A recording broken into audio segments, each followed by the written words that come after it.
What's happening there, Reject Nation? We are going to watch today from new Rockstars Spider-Man No Way Home ending battle cameos explained. You know, Eric Voss is going to be combing through every little shape and silhouette to explain which character this might have been. I've been waiting for this one. He said he's going to be doing this like a couple weeks ago, actually, so I'm glad it's finally here. Where'd I get the shirt, you ask?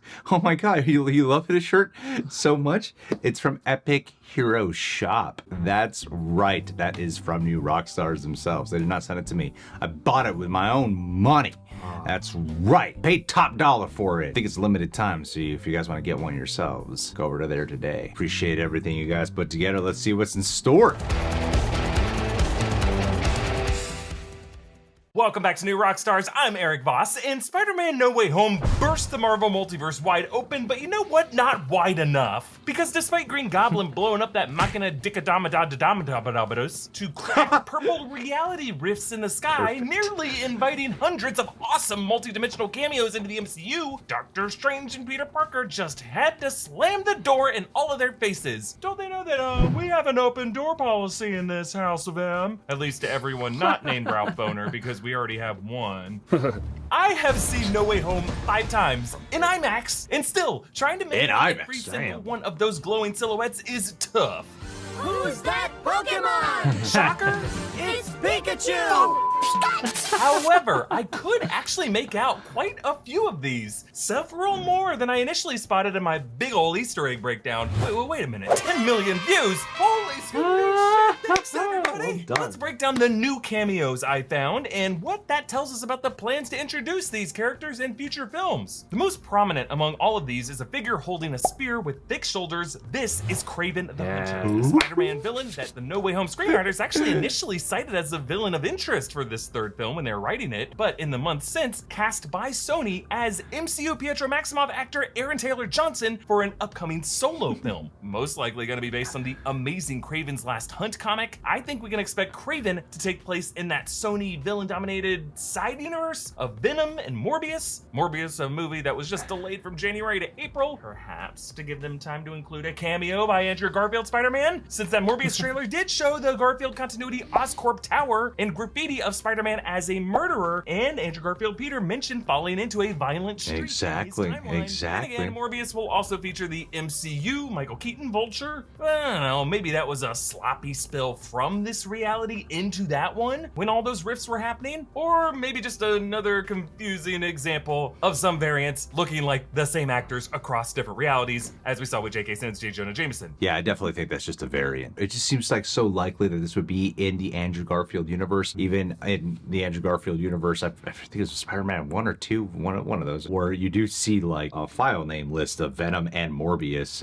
when he's like going through some files. So it just seems to reason that, and I imagine that all they did was just go, yeah, we could use Michael Keaton because it's Sony, it's Spider-Man. It's just a variant version. Let's just have it be that. I wonder if this Kraven the Hunter version, If it's like a sneak peek. if it is like a sneak peek of with the actual design of what they're planning to go for with Aaron Taylor Johnson specifically, or they're gonna go all Jared Leto version of it and just make him a pretty handsome Aaron Taylor Johnson. No, they want to gauge everyone's responses, all the fans' backlash to this, so that they can change the look and make it perfect based on this one light silhouette. Because he does look big and imposing in this silhouette. And I'm like, damn, I hope Aaron Taylor Johnson bulks up to match this framing. If you look right to Kraven's right, there is a figure on all fours with a curved tail. This is Oh shit!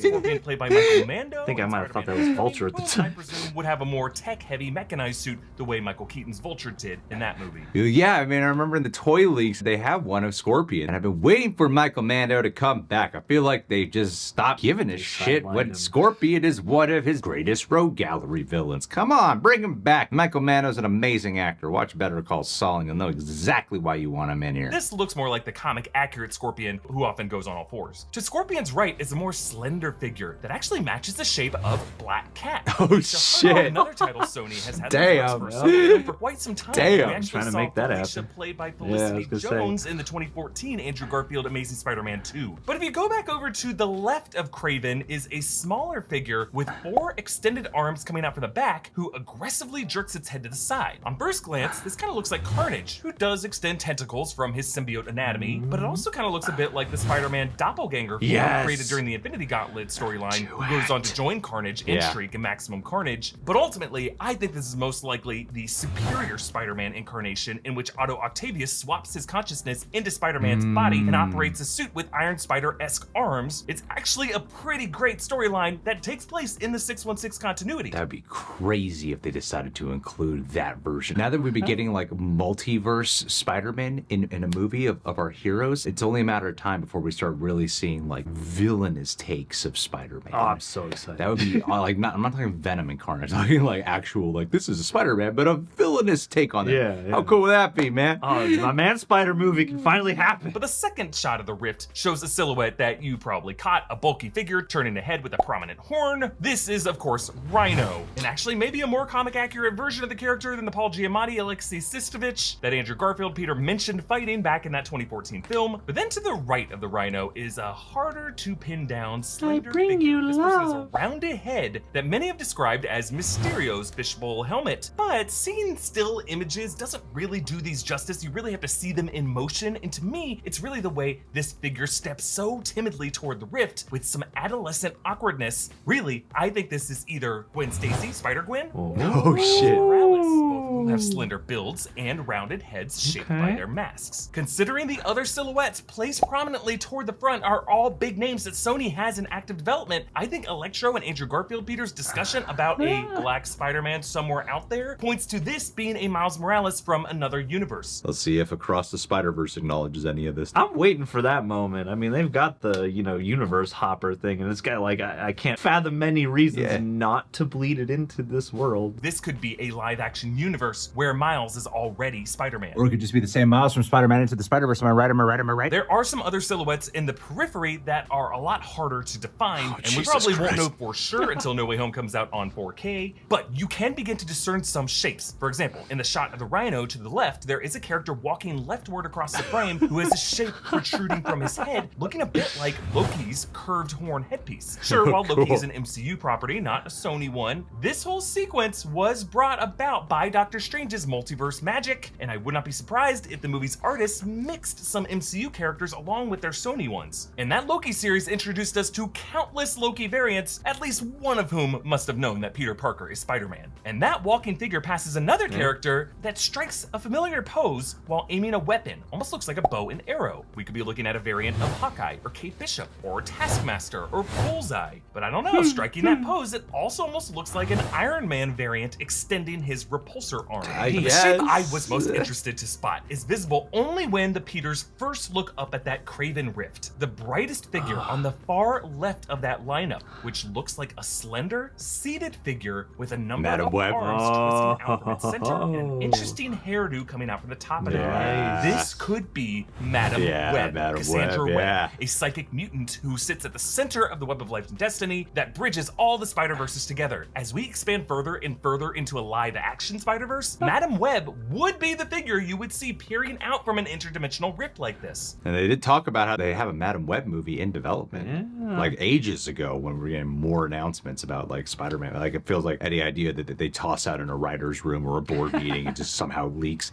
And I think that Madam Web was definitely one of the top contenders. And as we are expanding the Spider-Verse, Madam Web, if we're going through comics, would be a very essential piece to all that. It would be cool if it is a tease to her though. Yeah, get Helen Mirren in the MCU. Let's do this. Yeah, it's the only one you would cast, right? And with that little mysterious moment of Peter's spider sense able to bypass the magic of Doctor Strange as Peter was in his astral form, I think that's a little indicator that all Peters could share a cosmic arachno frequency that stems from Madam Web. And this silhouette's position in the front of the line leads me to suspect this could be her. And if those rumors speculating that Sam Raimi directing Doctor Strange in the Multiverse of Madness could be a way we get Tobey Maguire Peter Parker to come back for that multiverse We event, got this covered. I hope coming along with him through that multiverse is his psychic mutant mama. You can support new Rockstars. by Yeah, checking make out our Doctor Strange a Spider-Man movie. Yeah. Follow me on Instagram and Twitter at EABoss. Follow New Rockstars. Subscribe to New Rockstars for more analysis of everything Marvel. Thank you for watching. Bye.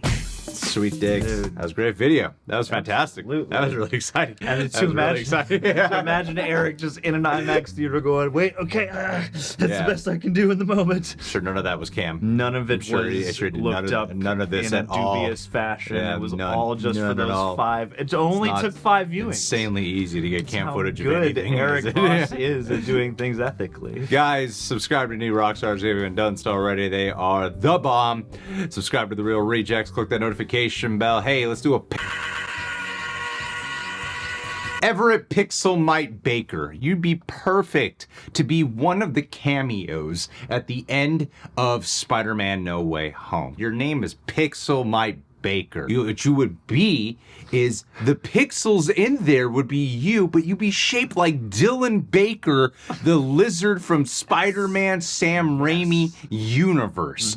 You would be a hodgepodge variant right there. We would go, that's Everett Pixelmite, Dylan Baker, the lizard. You would have a tail and everything. You sexy son of a bitch. You'd also be the sexiest silhouette of them all, man. That's right. Flame on your tail ass. That's what we would be doing. I'm gonna put that out, you sexy sizzle. Everett, thank you so much for being part of our Patreon page for such a long time by this point, man. I mean, you've been around with us since like 2018 and we are in the new year. Hope to keep you around even longer, even if you don't want to be here. Just like how the villains didn't want to go over to this universe. You are stuck here. Love you.